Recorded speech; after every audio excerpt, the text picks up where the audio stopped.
We no longer live under something that can be defined properly as capitalism. Wherever we turn, we see capital. Capital making gains over labor, over society, over our democracies.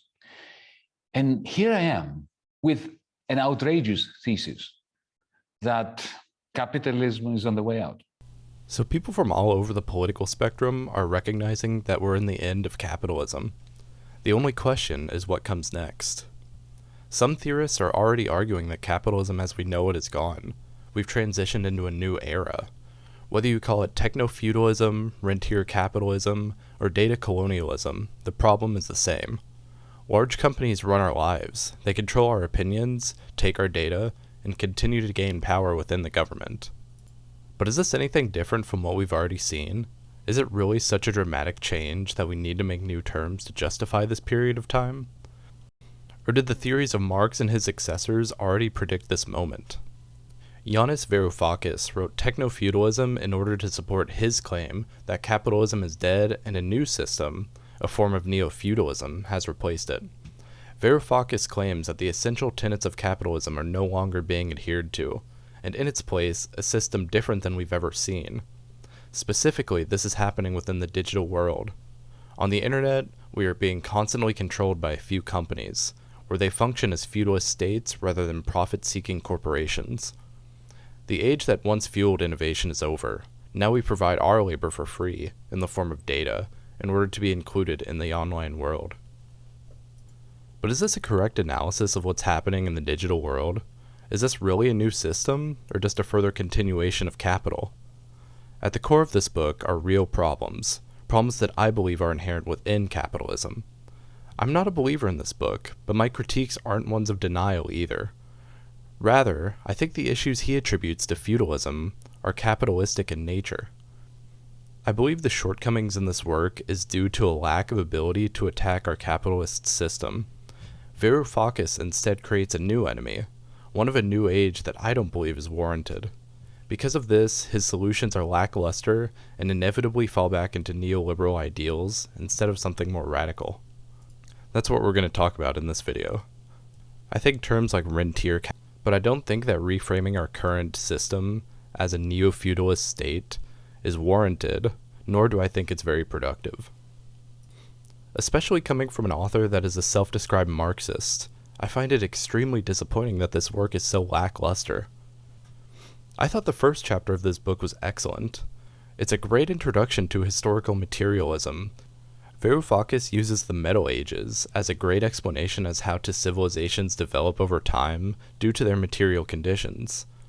It's a great introduction to historical materialism, and I think that part of the book is definitely worth a read. Even more, I think there are some insightful points in the book, like the nature of capitalism in the 21st century, the rise of big tech, and even some points on intellectual property. But let's get into the main point of the book that I think is wrong. Varoufakis believes that capitalism is dead. In order for capitalism to be dead, the fundamental tenets of capitalism must no longer be adhered to. So what are these fundamentals of capitalism that Varoufakis believes are gone? Well, there's only two, and it's very simple: the profit motive and markets. In Varoufakis' view, large firms are no longer trying to innovate to earn profits, but rather they're charging rent for their products. Quote, "It is this fundamental fact that we have entered a socio-economic system powered not by profit, but by rent, that demands that we use a new term to describe it. To think of it as hyper-capitalism or rentier capitalism would be to miss this essential, defining principle." Varoufakis means something very specific when using the word feudalism. He's invoking this imagery of fiefdom, of the Middle Ages, of commoners and lords. I think this warrants further discussion before continuing. What exactly is he comparing our modern condition to? Let's explore this concept of feudalism a little to gain a better understanding of what exactly he's trying to convey. If you're liking the video so far, go ahead and give it a like. And if you want to see more content like this, hit that subscribe button. Anyways, let's continue on with the video. It's kind of hard to nail down a specific definition of feudalism because there's so many aspects that go into it. But I think for our purposes, the best way of defining it is defining it against capitalism. In the German ideology, Marx and Engels give us a fairly comprehensive list of the differences between capitalism and feudalism. Quote, like tribal and communal ownership, it is based on a community, but the directly producing class standing over against it is not, as in the case of the ancient community, the slaves, but the enserved small peasantry. The class struggle under feudalism is a different beast, one between the common people and the nobility who owned the land that they worked on. Under feudalism, the people under the lord had an obligation to pay rent to their lords in order to use their means of production, in this case being land. This wasn't a rent in the way that we think of it now, but closer to a form of taxation. The lord has an obligation to the people to protect his land and them. Rent was also usually fixed. Rent wasn't controlled by the markets like it is now. The struggle is much different than the class struggle under capitalism, where workers are completely alienated from their means of production by means of property rights. In some respect, land was sort of a communal resource, as long as you continued to give a percentage to the lord. These resources weren't owned in the capitalist sense. At best, the monarch had the ultimate authority as to where their peasants could farm.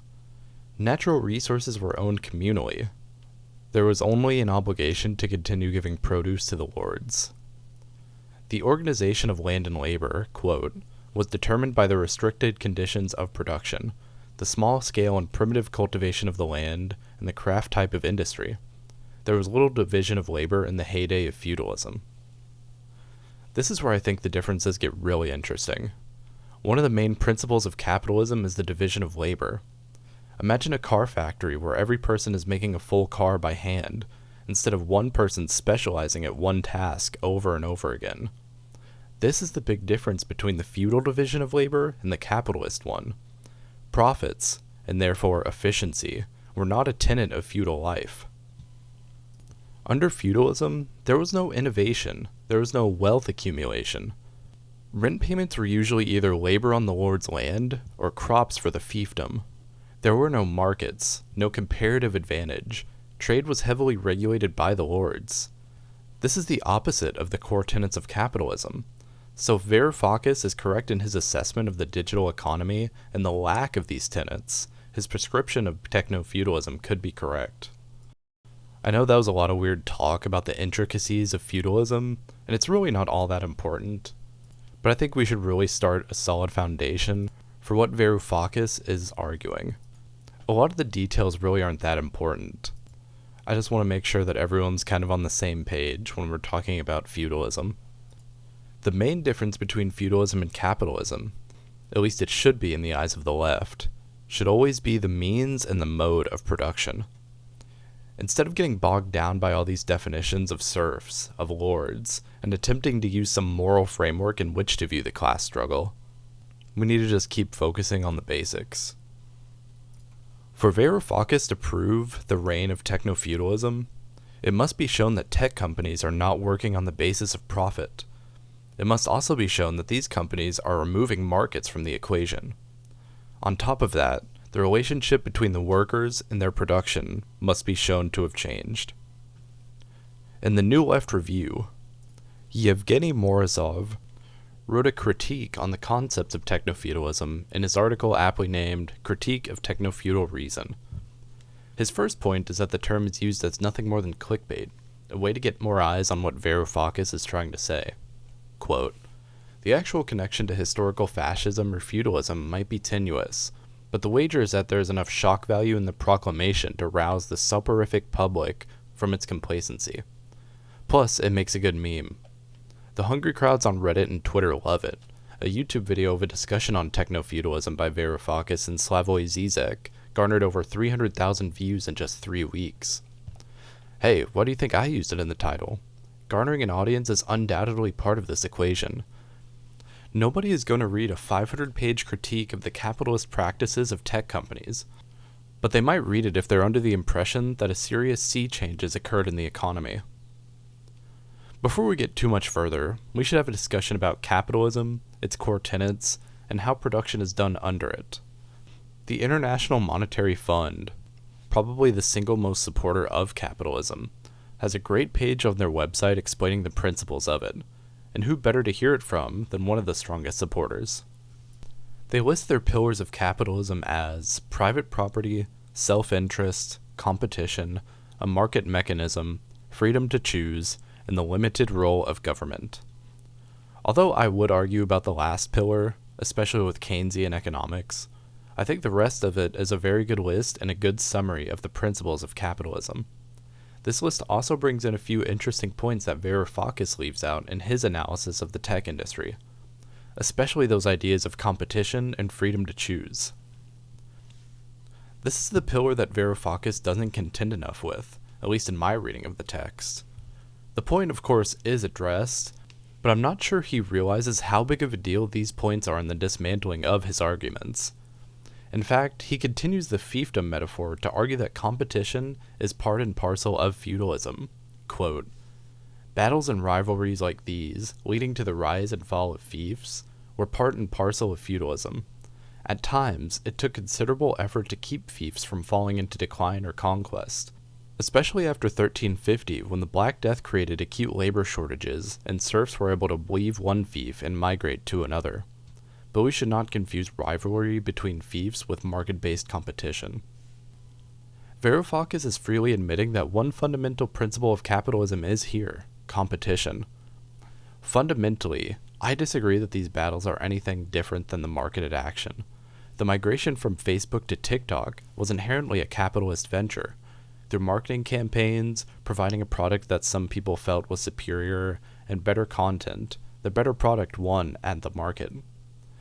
It's not the case that feudal lords wanted to consolidate territory. This isn't a case of some kind of feudal rivalry. Both firms are competing for one thing: profit. A particularly damning point in his book discusses the enclosures, a period of British history where feudal lands begun the process of privatization. The lords decided they didn't want serfs on their lands anymore. Instead of renting, they hired people to work the fields. This is a fascinating part of history, especially for people interested in Marxist economics. I found a particularly fascinating article from a magazine called The Land, discussing the enclosure and the tragedy of the commons. If you have time, it's well worth a read. I'll have a link in the description. Anyways, the impact of the enclosure movement on the economy is described in the article thusly. Quote, "Their byword was improvement. Their express aim was to increase efficiency in production, and so both create and feed an increasingly large proletariat who would work either as wage laborers in the improved fields or as machine minders in the factories." Now this is clearly the transition from feudalism to capitalism. This is the beginning of taking the means of production out of the hands of the workers and into a class of owners.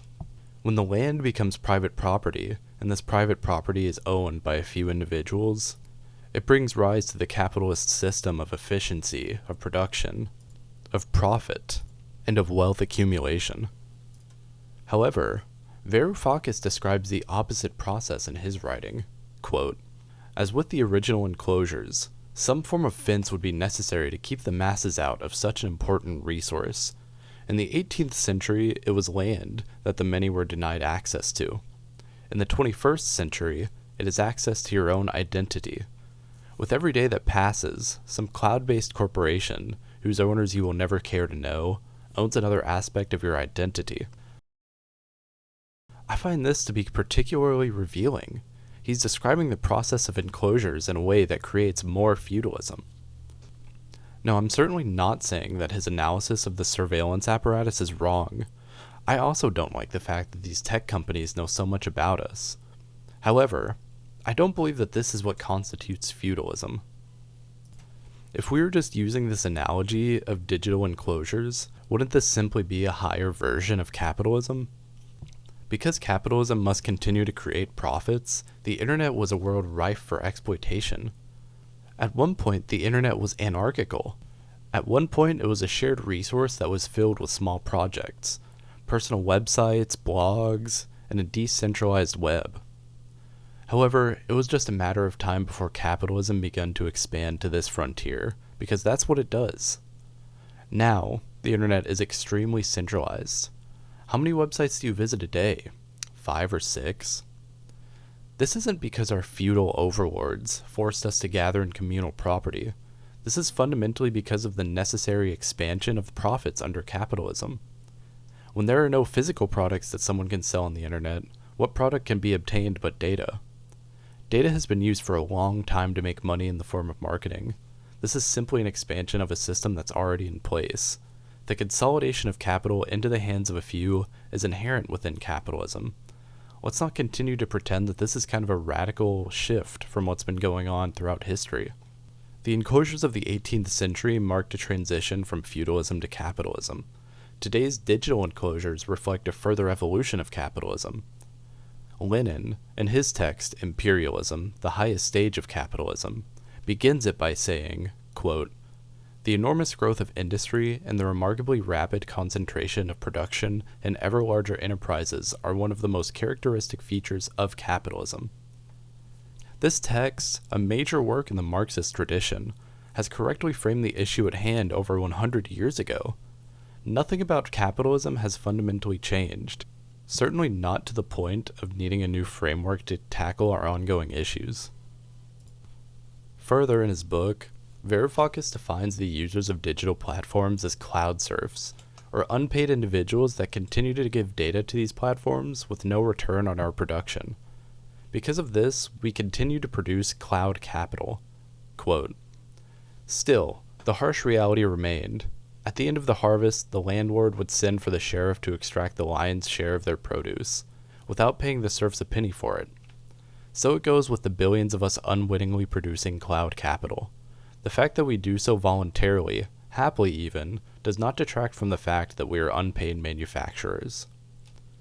He's now framing workers as under serfdom. The easiest refutation is that we're not born into or forced to use these platforms, but we do so rather on a voluntary basis. There are alternatives to almost every major tech company. Twitter has Blue Sky, Google has DuckDuckGo. These platforms are not outright monopolies. And even if they were, the problem still is not the labor, the problem is the ownership.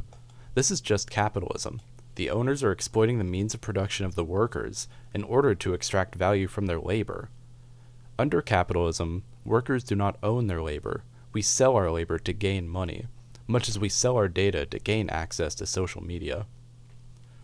I haven't even touched on the difference of hierarchical relationships under capitalism versus feudalism. Feudalism was much more than just a strict economic system. It was all-encompassing. You can't separate the feudal economy from their form of government, their culture, or their military. It was completely intertwined, and it went much deeper than just paying rent for the right to cultivate on a piece of land. I believe with these examples, I've shown that market forces and profit motives are still in play with our economy. Because of that, I believe his assessment of contemporary relations can be set aside.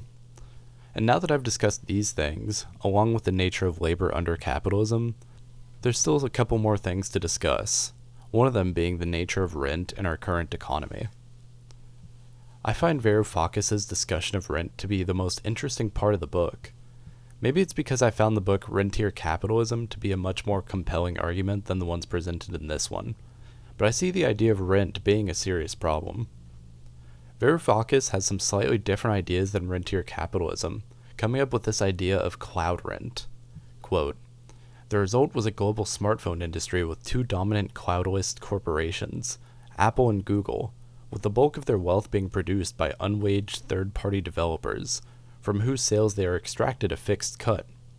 This is not profit, it is cloud rent, the digital equivalent to ground rent."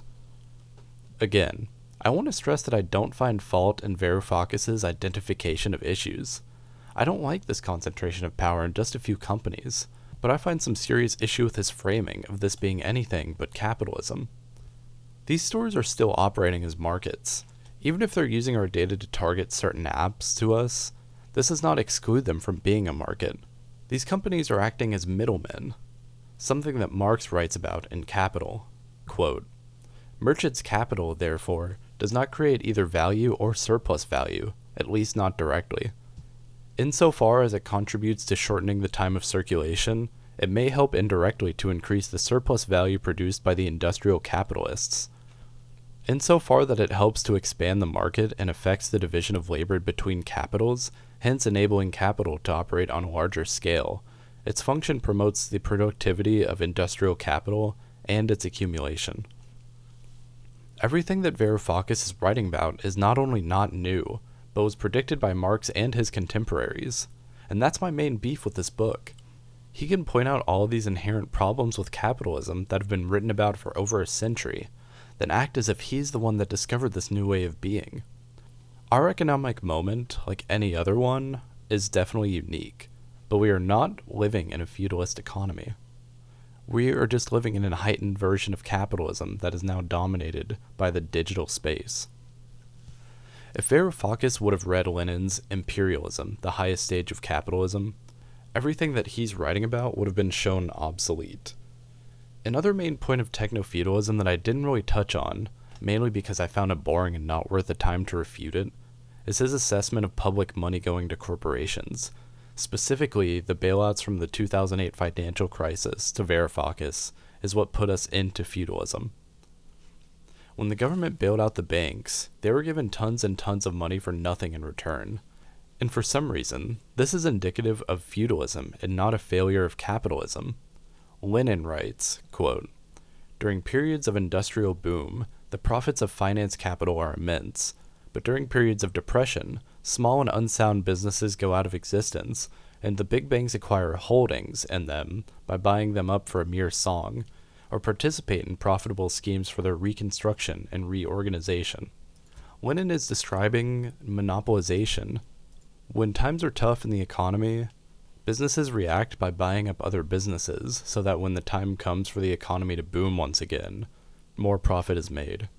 In fact, Varoufakis doesn't disagree with this, but for some reason he wants to frame it as feudalism that this happens, rather than an inherent quality of capitalism.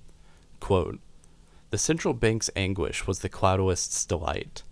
It was in this period that intrepid and talented entrepreneurs like Jeff Bezos and Elon Musk were able to build up their super expensive, ultra-powerful cloud capital without needing to do any of the three things that capitalists traditionally had to do to expand: borrow money from some bank, sell large portions of their business to others, or generate profits to pay for their new capital stock.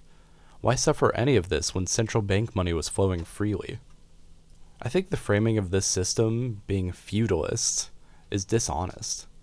Capitalism is all about the concentration of wealth, but for some reason, when tech companies do it, it's seen as feudalism to Varoufakis.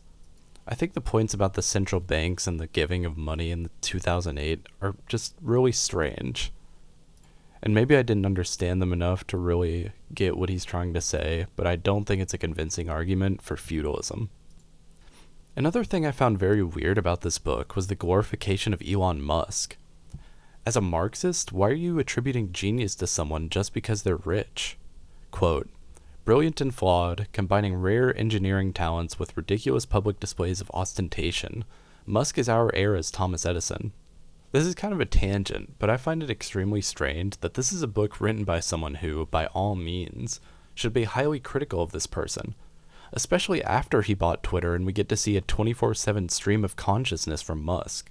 Varoufakis' assessment of Musk as an engineering genius is absolutely laughable. He doesn't even have any engineering credentials. He's nothing more than a lucky capitalist who is at the right place at the right time, and I find it very strange to put him on this pedestal of a genius, like Varoufakis does. Anyways, I'm not a big fan of this book, but I think the first chapter, the discussion on historical materialism, was great, and I will be using it in the future to illustrate the concept. Past that, the book is a complete reframing of Lenin's Imperialism, to define the stage of capitalism as not real capitalism, bro. But why? Is there some sort of reason to redefine the things that we're seeing right in front of us? Or is this just a way of continuing to garner attention through flashy words and terms? I believe Varoufakis is completely incorrect on his analysis of feudalism in our modern economy. Capitalism is just continuing to do what it was always meant to do: grow and monopolize. We shouldn't be redefining the problem, and if we continue to shift the goalposts, how are we going to know what we need to fight? There's a wealth of analysis of our capitalist system going back centuries, and I'd implore you to read it before picking up this book. There are examples that are a heck of a lot shorter too. I hope this video has convinced you that we're not living in this neo-feudalist system like Varoufakis thinks, that we're simply just living through a higher stage of capitalism, one defined by the digital age. When capitalists saw this space rife for exploitation, naturally, they gleamed onto it and began exploiting it for everything they could get. This is the nature of capitalism. This isn't some sort of feudalist system. Varoufakis' ideas of cloud rent and cloud serfs and cloudalism just seem like unnecessary terms that he's trying to define, to make a point that I don't think is valid. I hope you enjoyed this video, and I hope you learned something from it. If you liked it, go ahead and leave a like. If you want to see more videos like this, go ahead and hit that subscribe button. Thank you all for watching if you've watched this far, and I'll see you in the next one.